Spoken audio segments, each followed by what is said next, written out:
Throughout the history of humanity, people have been willing to put up something of value in order to gain something of value, based on the outcome of an event that they may or may not have control over, otherwise known as gambling.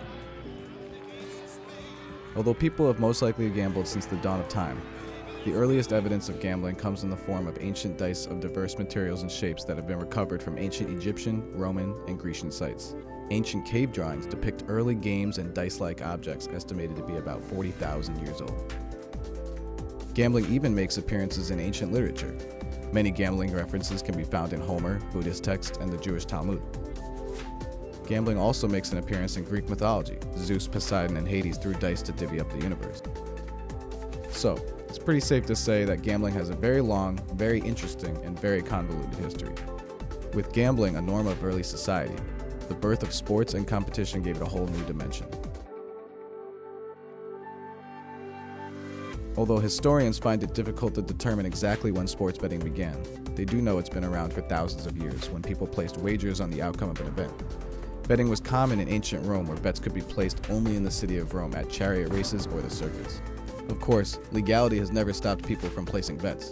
Sports betting continued through the years into modern times. Throughout history, people have fallen on opposite sides of the coin when it comes to the legality and morality of sports betting. But, for better or for worse, legal or illegal, it's a tradition that dates back at least a couple thousand years. My goal in making this documentary was to get a deeper look and understanding on sports betting in the United States, and to determine whether or not moving forward with legalization is a win, a loss, or a draw for we the people.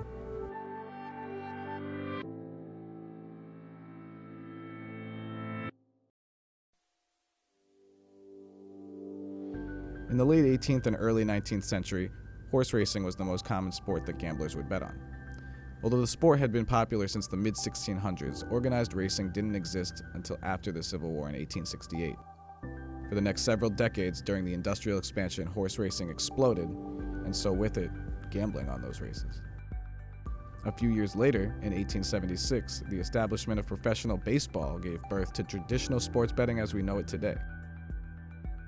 Although discovered years after the fact, gambling began influencing the sport just a year in, when it was learned that the Louisville Grays had been throwing games in the 1877 season. Although sports betting was technically illegal, law enforcement in the 19th century clearly didn't focus on it at all. In 1894, a published article from the Washington Post shows just how accepted sports betting was at the time, freely mentioning Cap Anson, then manager of the Chicago Colts, wagering on his own team. A quarter century later, sports betting had become hugely popular. With that popularity came the first major scandal in American sports betting history. 8 players on the Chicago White Sox were supposedly bribed into throwing the 1919 World Series, casting a dark shadow over sports betting that is still felt today. This was forever known as the Black Sox scandal. Well, the Chicago Blackhawks scandal is that's something that's still debated, right? And we're never going to find out the truth. It's like the Kennedy assassination. You know, there's some things you just don't really ever know the full dynamics. We've seen movies, we've all read about it, yet it's still kind of inconclusive. There's no doubt that members of the White Sox did accept money. You know, they pretty much all accepted money. It was in 1931 that Nevada legalized gambling. Meanwhile, other states remained silent on the matter. Various New York crime families quickly filled the open market, offering numbers games and sports wagering services in states from coast to coast. The mob's participation in sports betting led to the Interstate Wire Act of 1961, which in turn forced sports wagering to become a largely local thing in the regions where it was pushed underground. Nevada, particularly Las Vegas, began to be viewed as the only legitimate place to bet on sports in the US. Still, betting on sports was not big business in the state until the 1970s. Within a few years, more states moved towards legalizing sports betting. In 1976, Delaware began their sports lottery, and the Oregon Sports Action Parlay game came in 1989.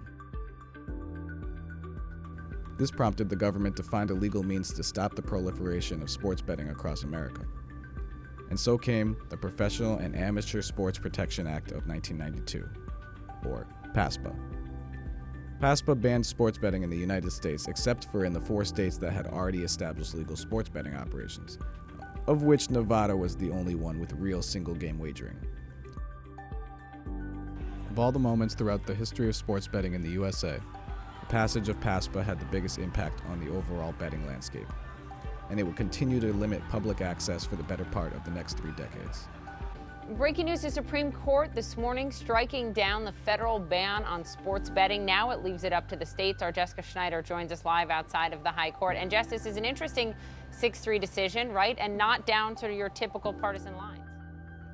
And just like that, the federal ban on sports gambling was over. With the state of New Jersey behind the challenging of PASPA, the state was ready to roll as soon as they got word the ban was over. Just 2 weeks later, Monmouth Racetrack opened as the first fully legal sportsbook outside of Las Vegas. 6 weeks after that, the FanDuel Sportsbook at the Meadowlands opened for business. Located just a stone's throw from MetLife Stadium, home of the Giants and Jets, and about 10 minutes from New York City, there was now a legal sportsbook within a short driving distance for anyone in the greater New York City area. The FanDuel Sportsbook, all we're trying to do is make sports betting fun.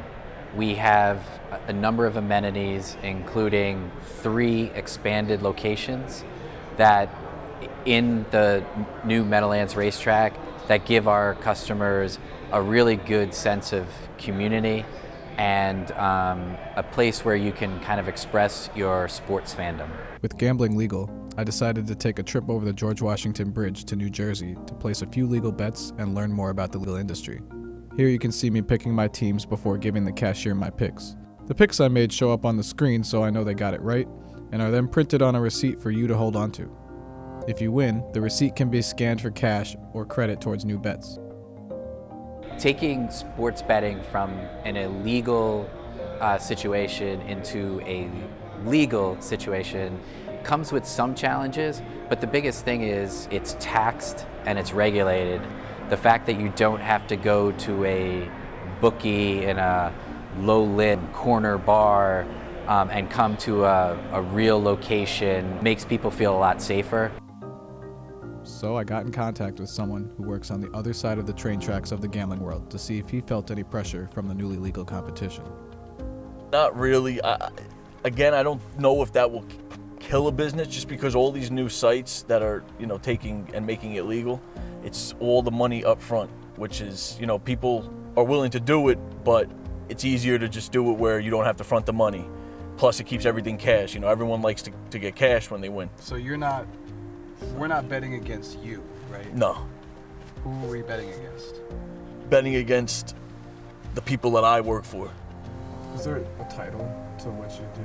Just I guess it could be a runner. I was curious to know more about what a runner does. When somebody loses, I'm responsible for grabbing the money, bringing the money over, and I get half the cut, but I never have to actually front money out of my pocket. It's all cash business, right? No credit cards? All cash. And that's the most valuable thing that a bookie offers, is that you don't have to put your information in, no credit cards. Yeah, as opposed to all those other offshore sites. And then it's on front. It's fronted basically like you're getting something on credit. Generally, you'll deal with one of the bookie's runners rather than the face of the operation. So how are people placing bets with bookies today? Just like everything else, the phone. People basically just get a login information and log in, and then every bet basically for every sport is right there. So it's all on the phone now, there's no more... It's all on the phone. I mean, you could still call, and there's phone numbers, but now new school is everyone's doing it that way, of just going on and typing it in right into your phone.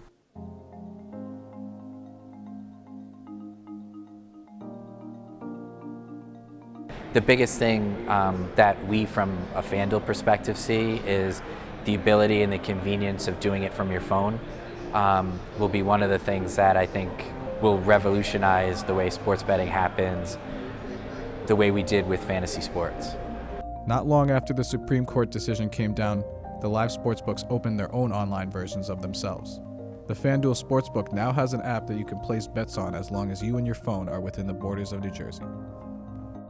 With sports gambling so simple, accessible, and legal, some people think that will lead to gambling addiction.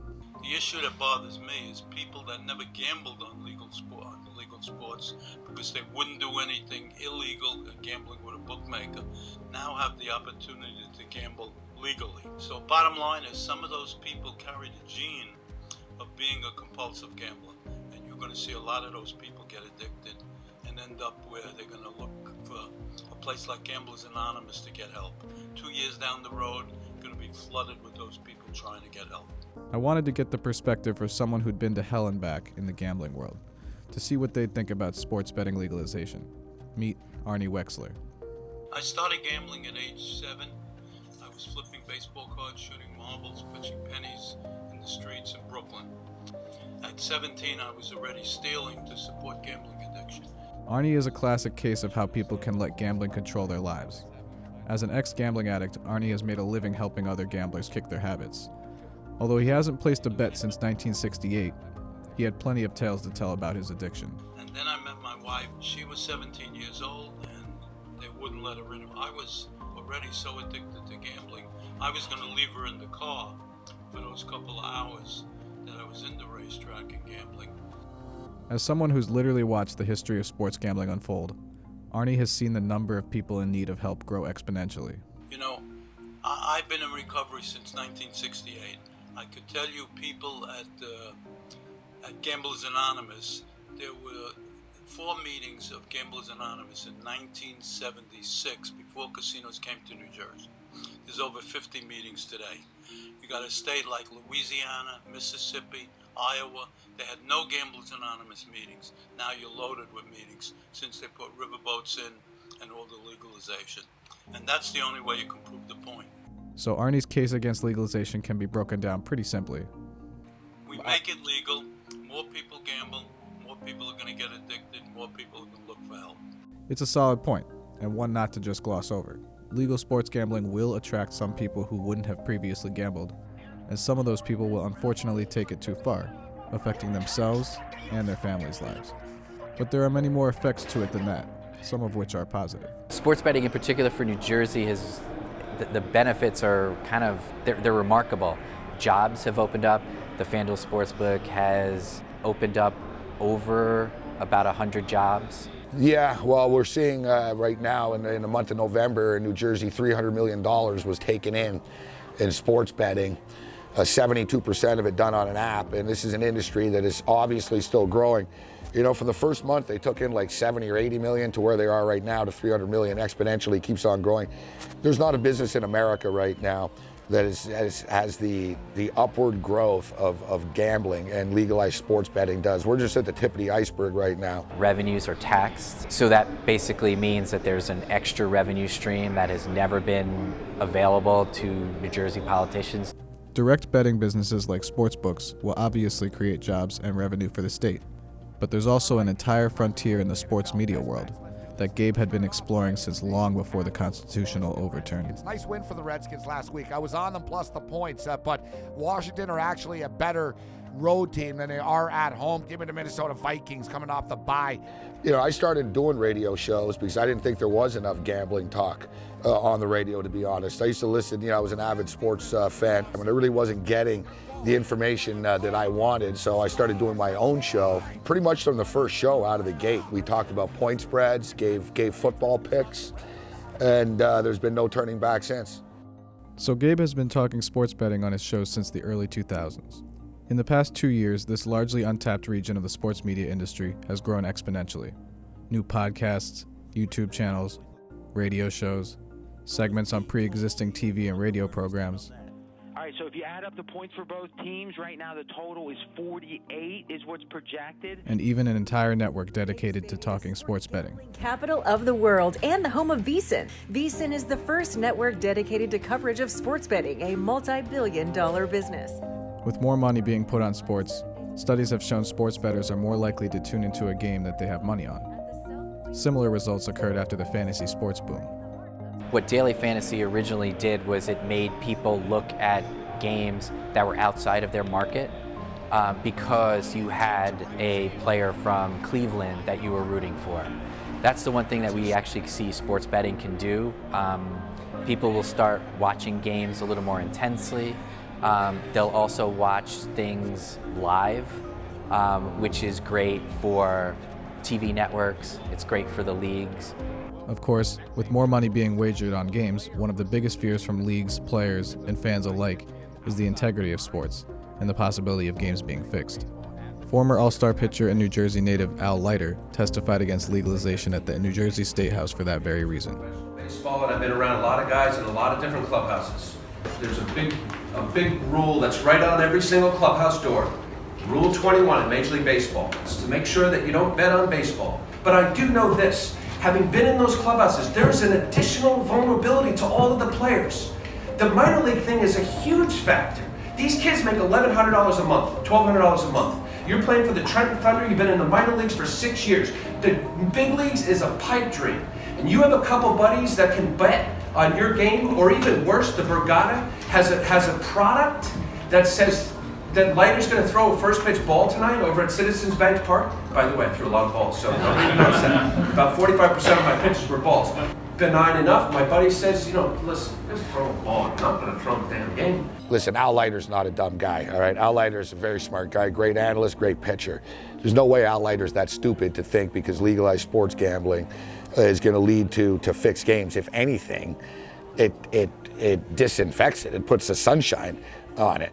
You want to throw a game. You're not going to walk into the FanDuel Sportsbook at the Meadowlands with 82 state troopers there and start, the stuff's tracked and monitored. Obviously, it's such a ridiculous statement. The only people that are going to police match fixing will be sportsbooks. It's their money. They have a vested interest in not getting grifted, right? So it's a preposterous statement, and it's just, another line. I'm disappointed here Al Leiter was part of that. I'm sure it goes on, because at the end of the day, you get a referee that's in the game, and you don't know their financial situation, and all it takes is a few bad calls to really throw the game off, and they're the ones that are in the most power for that. So I'm sure that goes on as well, but I never personally saw any instances or heard of anything. I would actually say there's less likely that games will be fixed. There are a lot of ways that we can track if certain issues are happening, if lines completely shift. There are ways that we can kind of understand that certain things are happening in a big sporting event that you wouldn't be able to do in an unregulated industry. Over the last few months, I've spent a lot of time learning and experiencing both the legal and non-legal sides of America's sports betting world. After gathering all of the information, I've come to the conclusion that the constitutional overturn of PASPA, or in other words, legalizing sports betting, is a win for American society. Here's my reasoning. The two biggest arguments against sports betting being legal are the fact that some people are going to get addicted and ruin their lives, and the possibility of more games or outcomes being fixed. The latter argument of game fixing may not even be warranted for the reasons stated earlier. To me, the only valid argument of the two is that gambling will be more accessible and therefore possibly lead to new gamblers becoming addicted. However, that reasoning can still be countered as well. So, gaming's been around a long time, whether, people can legally do it or not. It's sort of like the legalization of marijuana right now. It's not like more people are smoking pot because it's legal. People are already smoking it before. No, it's actually the opposite, because the more you have access to something, the less you'll want to do it, right? If there's an abundance of something, it's not rocket science. It goes back to the history of time. The more you tell people, something's really bad for them and you shouldn't do it, they're going to want to do it. While the arguments against sports betting are currently speculative, the arguments for sports betting are guaranteed and proven. Legalization will give rise to an entire new industry, which means creating hundreds, if not thousands, of new jobs in each state that chooses to legalize. Tax revenues can relieve state debts and enhance their residents' quality of life, while also taking revenues away from organized crime groups. If the only true argument to keep sports betting illegal is gambling addiction, then wouldn't that mean we should outlaw everything that can be addictive? Like, say, alcohol, cigarettes, and other forms of gambling? Of course, we would never outlaw those businesses, as they're far too important to our national economy. It's the same thing as, the number one lobbyist against marijuana becoming recreational legal. Who was it? The beer companies. Right? Anheuser-Busch and Budweiser spend more money than anybody blocking the legalization of marijuana. And now, by the way, they're working on a weed-infused beer. Right? So that's the way this world works, people. Our country's claim to greatness is the American dream. The idea that everyone who resides here is on equal footing and can rise up freely regardless of who they are. This issue can seem trivial in comparison to some of our freedoms being threatened today. However, prohibiting any good or service that's in demand and telling adults what they can or cannot do is about as un-American as it gets.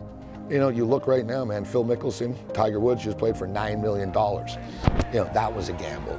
That's why the hypocrisy of the fact that it's not just legal everywhere in America is pretty freaking preposterous. Americans thrive on exhilaration, thrive on chance. That's what America is. Taking a chance and swinging for the fences.